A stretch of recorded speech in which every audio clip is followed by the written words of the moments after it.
So ratios are things that show up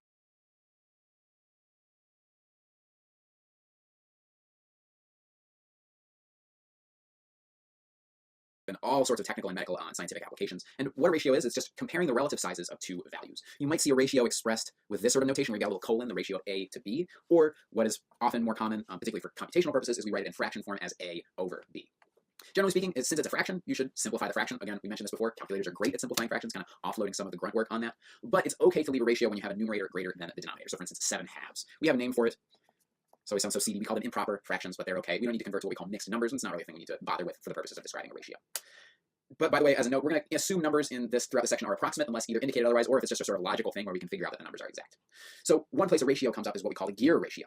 The gear ratio describes the number of teeth of a drive gear to a driven gear. So the drive gear is the one, again, like the one attached to the axle or something like that that's being rotated, and then it's rotating some other gear that's called a driven gear. So if we want to find the gear ratio of driven gear to drive gear as a simplified ratio of whole numbers, well, we just have to read this thing carefully. We want the ratio of driven gear to drive gear. So we want the ratio of this thing to this thing, which is to say we want a ratio of 36 to 24. Now, when it comes to simplifying fractions, you can do this in a whole lot of ways. One thing you could observe is that both 36 and 24 have a common factor of 12. So you could note that this thing is 3 times 12 up here, and this thing is 2 times 12 down here, in which case you could divide that out and write it as 3 over 2, or your calculator doing something essentially the same. It's actually a little bit more complicated what your calculator does. But if you express this, of course, if you write it out as just a division problem, your calculator is going to give you a decimal answer, but we talked about how you can use that fraction to decimal button, and that will give you, here, this gives us 1u 1/2. Well, maybe you didn't want the mixed number. Well, there's another option that we have here. If you look at this button, the one that's right below it, again, it might be in a slightly different place on your calculator, but you'll probably see something that converts in between a mixed number, a mixed fraction, and an improper fraction. So I'll go ahead and press that one. That will give me this ratio of 3 over 2. So what that means is that this gear has 3 teeth for every 2 teeth that one has. And actually, in a lot of technical circumstances, you might actually see a gear ratio described as 1.5. And when it says 1.5, what it really means is that the driven gear has 3 teeth for every 2 teeth that the drive gear has.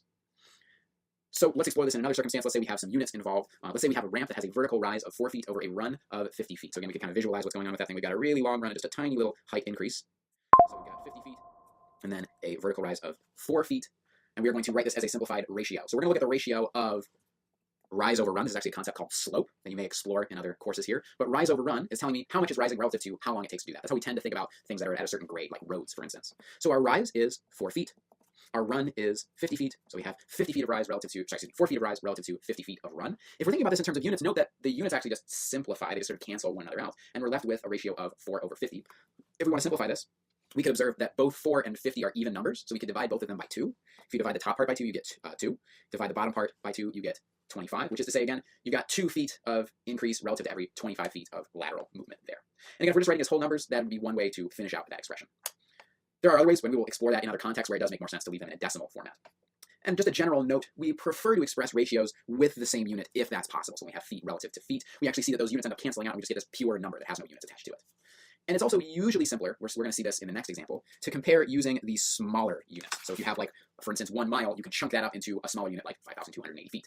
So let's look at a particular example. So let's say we have a certain chemical solution, and we're reading the guidelines and following them carefully, and it says that in order to use it, it has to be diluted at a ratio of 2 gallons of water to every half quart of the solution, or every 0.5 quarts. And what we want to do is we want to go ahead and write this ratio. And again, note the order of the ratio. We've got gallons of water to quarts of the solution. Well, if we want to think about this in terms of like parts of this thing to parts of that thing, sort of, it's more like a pure relationship if it's parts to parts, because then we could know if I had, say, a liter of this one thing, how much do I need to have of the other one? And by the way, quick note, there are 4 quarts in a gallon. It's one of the very few logical things about the US system. There are 4 quarts within 1 gallon. So we're going to go ahead and convert this thing into the smaller unit. This section's going to involve a little bit of unit conversion here. So I'm going to take my 2 gallons and first convert it into quarts so that I can just compare quarts to quarts. We talked about our way of doing this before, where we multiply by the conversion ratio. So if I want quarts relative to gallons, I'm going to put the quarts up top and the gallons on the bottom, and there are 4 quarts relative to 1 gallon, which is to say that 2 gallons is 8 quarts. You might not need to write out all of those steps, but if you want to write out all those steps, it's a good way of making sure you don't accidentally divide when you're supposed to multiply. So this is the amount. So this is my 4 quarts of water. And now we want to take the ratio of water to this chemical solution. So I'm going to take the ratio here of 8 quarts to 0.5 quarts. That would get rid of my unit, so then this would just become purely parts of this to parts of that. And it's kind of a little bit weird to say 8 parts to 1/2 part. So again, we might want to go ahead and simplify this expression. Well, note, if we divide 8 by 0.5, dividing by half is actually the same thing as multiplying by 2. So the answer that we get here, we can think about it as being 16 parts of water to every 1 part of solution. So you could phrase this thing as a ratio 16 over 1. You could also phrase it as 16. I actually think in this case it's more sensible to leave it in the fraction form, because it makes it a little bit more clear that it's 16 parts of the first thing relative to 1 part of the second thing. Again, great to use your calculator to simplify some of these expressions. If you have other ways that you'd like to do that, feel free to do those. I don't really care how you get to the answer as long as you get to it. All right, let's explore this idea of ratio in a few other circumstances, and then we'll get to the concept of proportion a little bit later on. This is a little fact that I did some Googling for, that Americans on average spend about 48 minutes per day driving their personal automobile. So we want to identify the fraction of time that an American drives their automobile per day. So what fraction of your time do you spend driving, or does a typical American spend driving? Well, like we mentioned before, we want to think about these things in terms of a single unit, and generally speaking, it's simpler to think about these things in terms of the smaller unit, which is to say the one there's more of, and there's more minutes than there are days. So let's go ahead and convert this unit, that day, into a number of minutes. And you might know how many minutes are in a day offhand, but if you don't, you could again just use some conversion here, that in one day, there's 24 hours, so we can multiply this thing by 24 hours in a day, that gives me the number of hours, and then multiply this by the number of minutes in an hour. So 60 minutes in an hour, note again, cancels out my units. That tells me here, 24 times 60, I don't have to do the multiplication division by 1, because it doesn't do anything, but one day is 1,440 minutes. Makes it sound longer than a day. So that's the total number of minutes there are in a day. So now we want to identify what fraction of time does a typical American, drive their automobile per day. Well, now that we have the same units, we could look at 48 minutes over that 1,440 minutes. So if we do 48 divided by 1440, we get this crunchy looking repeating decimal, which you might recognize, but again, you don't have to recognize. You can have your calculator convert this thing. It does actually work out to be a nice fraction in this case. So that is to say a typical American spends about 1/30th of their time driving around in their car. Here's another thing that I Googled here. The daily recommended amount of protein is 60 grams for an adult male weighing 75 kilograms. So one thing you might be interested in, again, not everyone weighs 75 kilograms. In fact, most people don't. Most people weigh something else. So then the question would be, if you weigh slightly more than that or slightly less than that, how much would you need? That's getting us to this idea of proportional reasoning. But if we want to just write this, write this ratio of grams of body mass, ratio of grams of protein to grams of body mass as a simplified fraction. Well, again, if we can, we want to go ahead and get these things in the same unit. So the first thing we need to do is think back to our metric prefixes section and note that 75 kilograms, well, the kilo prefix means 1,000. So the first thing we can note here is that 75 kilograms is equal to 75 times 10 to the 3, or that is to say 75,000 grams. So now we want to write the ratio of grams protein to grams body mass. So we are going to put 60 grams over 75,000 grams. And this is giving us basically what fraction of your body mass per day should you be eating in terms of protein. So we could cancel out that unit here, we will get a unitless quantity. And I did this example beforehand. It actually did something that I didn't expect, so now you'll get to experience that with me. So if we go ahead and write this thing in 60 divided by 75,000 and then try to convert it, oh no, it didn't work. So this is one of those things where we have to actually go and revisit because our technology failed us. Let's see, what could I do? I want to simplify this fraction. So I could think about, well, first, both of them have a factor of 10 in common, so I could divide 10 on the top and the bottom. So I could get this thing as 6 over 7,500. And now we might ask ourselves, is there still any factor in common? Well, it does look like both of those numbers are even, so I can divide both of them by 2. 6 divided by 2 would get me 3. 7,500 divided by 2 would get me 3,750. And we could ask, is it still able to be simplified further? Well, let's just see, does 3,750 have a factor of 3 in it? Well, let's check. If we try to divide it by 3, lo and behold, it does actually equal something. So I can divide the top and bottom by 3 here and get 1 to 1,250. In other words, that is the ratio of how much protein you need to consume in a day relative to your actual body mass, which is actually kind of a really small fraction when you think about it. So in a lot of circumstances, we can rewrite these things so that we're comparing the same units, in which case we end up with a sort of unitless quantity of like parts of one thing to parts of another thing.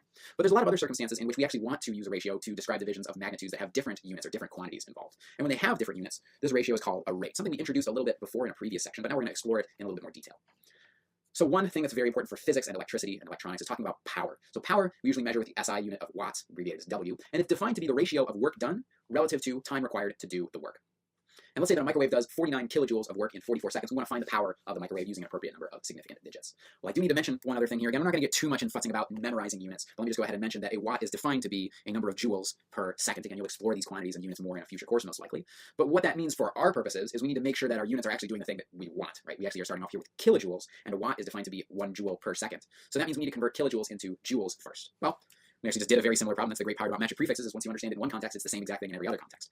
Kilo means 1,000 of them, so 49 kilojoules would be 49,000 joules. So now we're going to figure out how many joules per second that we're talking about here. So the power here, sometimes abbreviated as P, is defined to be the ratio of the work done, 49,000 joules, relative to the amount of time that it takes. So that's 44 seconds here. And we do that, 49,000 divided by 44. This thing works out to be 1,100 something, so now we have to think back to, okay, what was the number of significant digits? Well, it's pretty easy to spot here, right? Two significant digits, there's sort of no mistaking that, because there's no other digits there, so they're both significant. So that means our answer is going to be expressed in 2 significant digits as well, so that means this will be 1,100 watts, right? And most appliances are rated with some amount of wattage. 1,100 would be pretty much sort of standard sort of microwave. You might get something a little bit more powerful, or maybe a little bit less, depending on how it's designed. Another context in which we see ratio is when we're talking about an efficiency. So the efficiency of a motor, speaking of power, is the ratio of mechanical power output in watts to electrical power input in watts. Now in this case, we're actually going to express this thing as a percent. We'll talk about how to do that here in a minute. But let's say that an engine requires a 320 watt input and produces a 290 watt output. We want to find what its percent efficiency. In other words, what fraction of its input is it able to convert into output? There's always going to be some amount of loss, but we really want to minimize that amount of loss to make this thing as efficient as possible. In fact, there are laws that govern how efficient motors have to be. So we have these two numbers. The only thing we need to observe is to make sure we express them in the correct format here. So efficiency efficiency, there we go, is defined to be the power output relative to the power input. So I'm going to abbreviate this P out, or POUT, relative to P in.